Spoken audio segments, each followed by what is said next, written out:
So today I wanted to talk a little bit about something I've seen a lot online, and it kind of takes the form of personal growth and spirituality, but for some reason it triggers me, and I wanted to discuss that. And it's basically just all that content about like manifesting more things, more stuff, like do this and you can have a car, and if you learn to own your intuition and your power and manifest this, you'll have a bigger house and a bigger car and more money. And there's really absolutely nothing wrong with material things and money. That's not what I'm trying to say, but sometimes I find that it just is not really what the whole personal growth and spiritual process is about, because that is more about going inwards and basically finding the peace within, no matter what you have, no matter what you drive, no matter where you live, no matter how much money you have in the bank.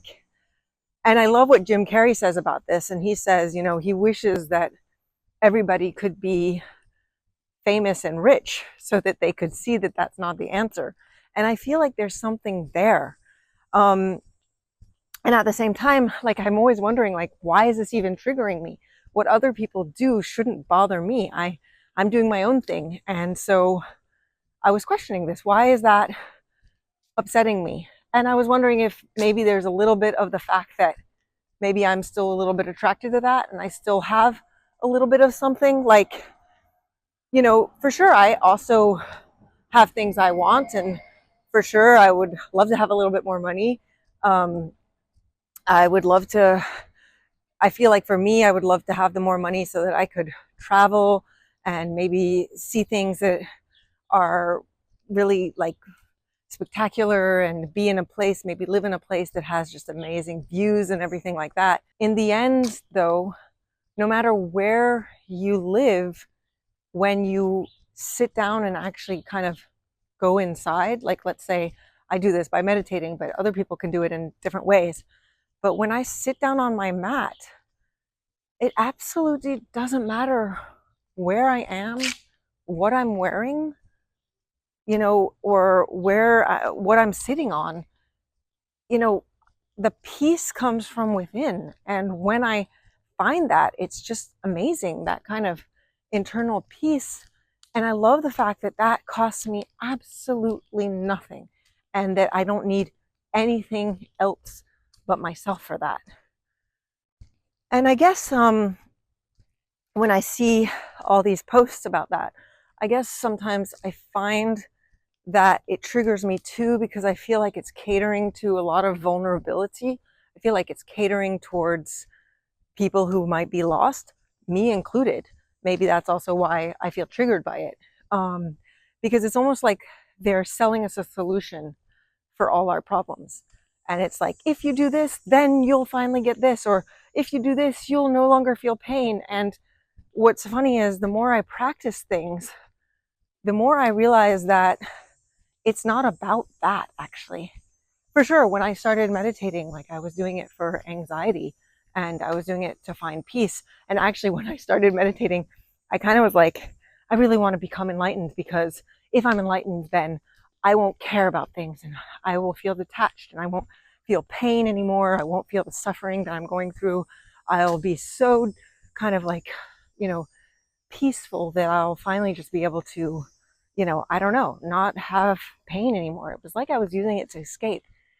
And the thing, though, is that, the more you actually do practice meditation or any other type of spirituality or any kind of personal growth, you realize that it's not about actually no longer having the problems.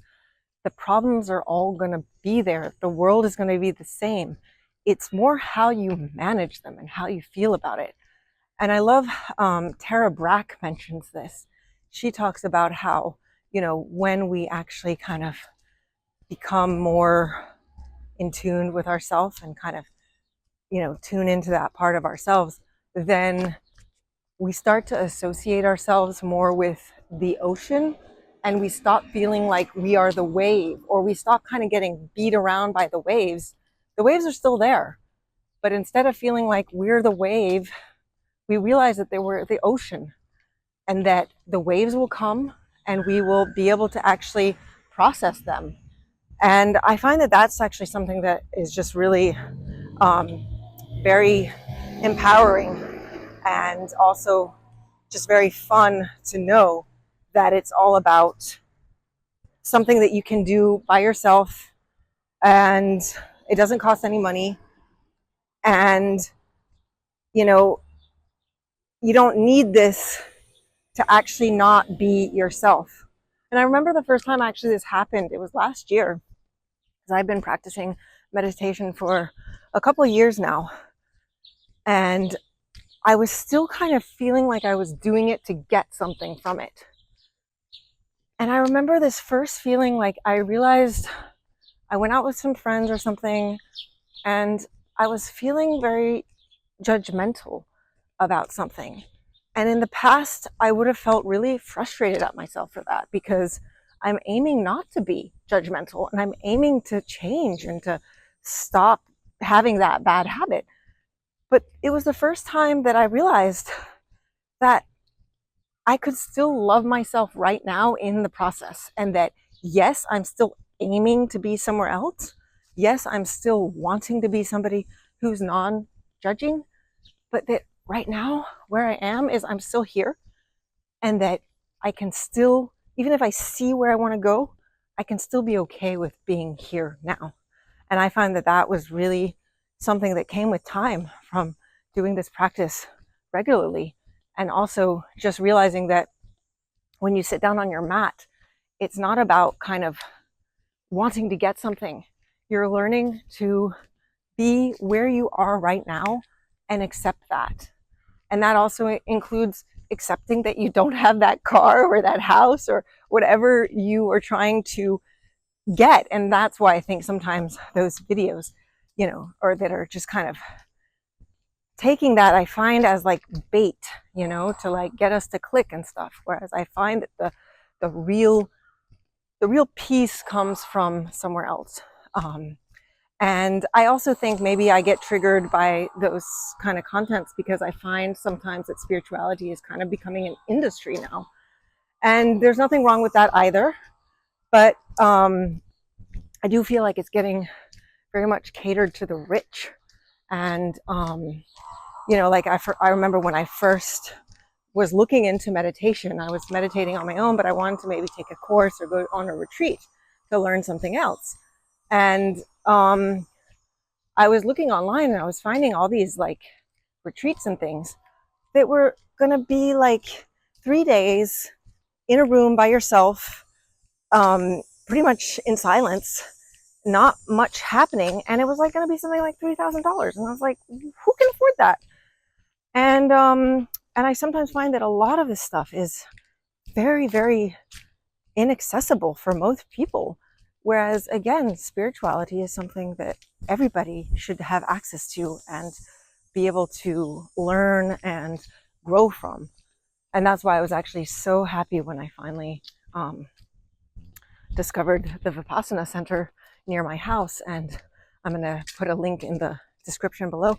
But basically, you can go, these retreats are all over the world, and they're absolutely free.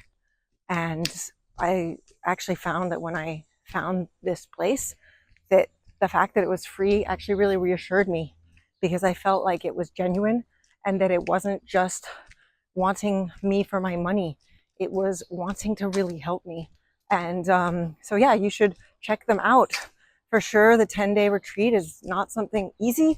You definitely need to prepare yourself. I'm actually going to make a video on that at some point, but I would really recommend it. And I love the fact that it's accessible to all. So that's about what I wanted to talk about today.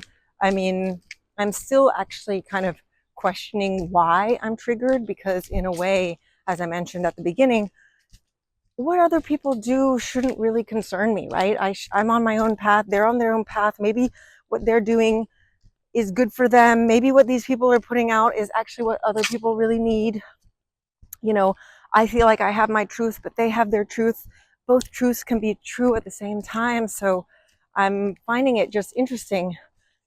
And instead of judging myself for judging them, I'm actually trying to be curious about it and ask myself what it is that's triggering me, and why is it, and what is it bringing up? And, maybe it's bringing up the fact that I'm still attracted to those ideas. Maybe I'm still believing that somehow I'm doing all this work so that I can get somewhere else, and that I still need to work on that, and still work on the acceptance of exactly being where I am right now.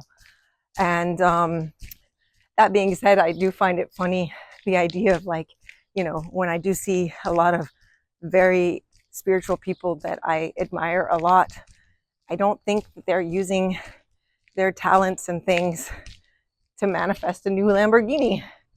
And not because they can't, but I just think it's because they've discovered that there's something else there.